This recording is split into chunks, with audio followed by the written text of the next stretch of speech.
Адам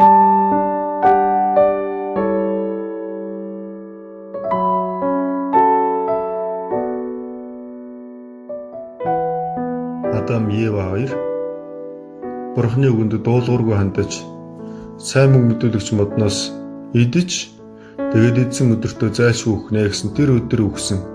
Тэр өдөр юу нөгсөн бэ гэхээр махбод нь үхээгүй. Юу нөгсөн бэ гэхээр сүнс нь өгсөн байна.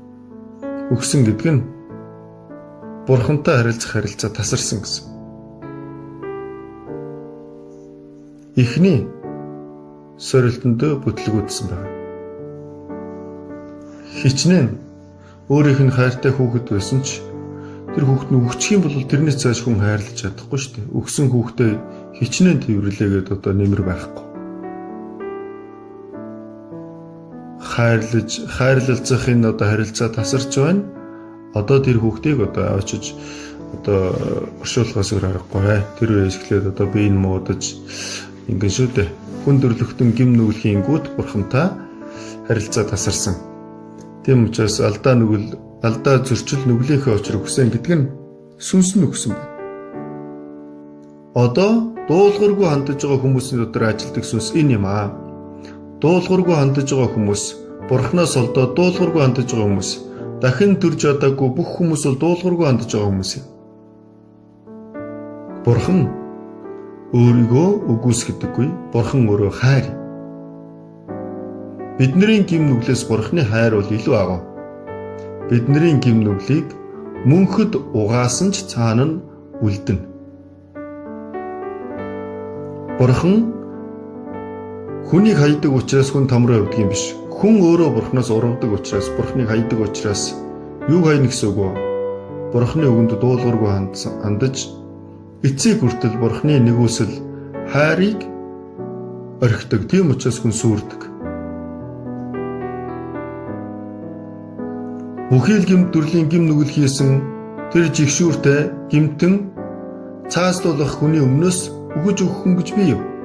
Тийм хүн байхгүй. Бид нар бол тамийн ёроол руу орох үнэхээр цаазын ялтай ийм хүмүүс байсан. Эзэн бидний өмнөөс өгсөн ба.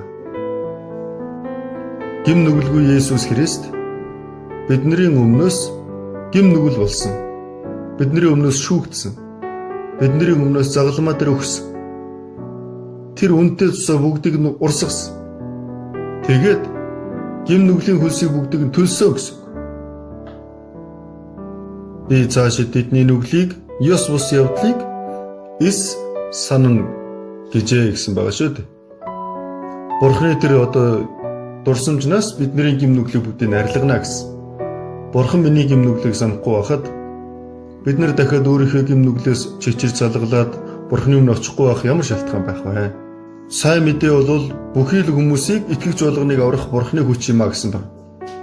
Бурхны нэгүслийг сонсоод ухаарад итгэх тэр үед тэр сайн мэдээ итгэгч хүмүүсийг аврах хүч болж байна.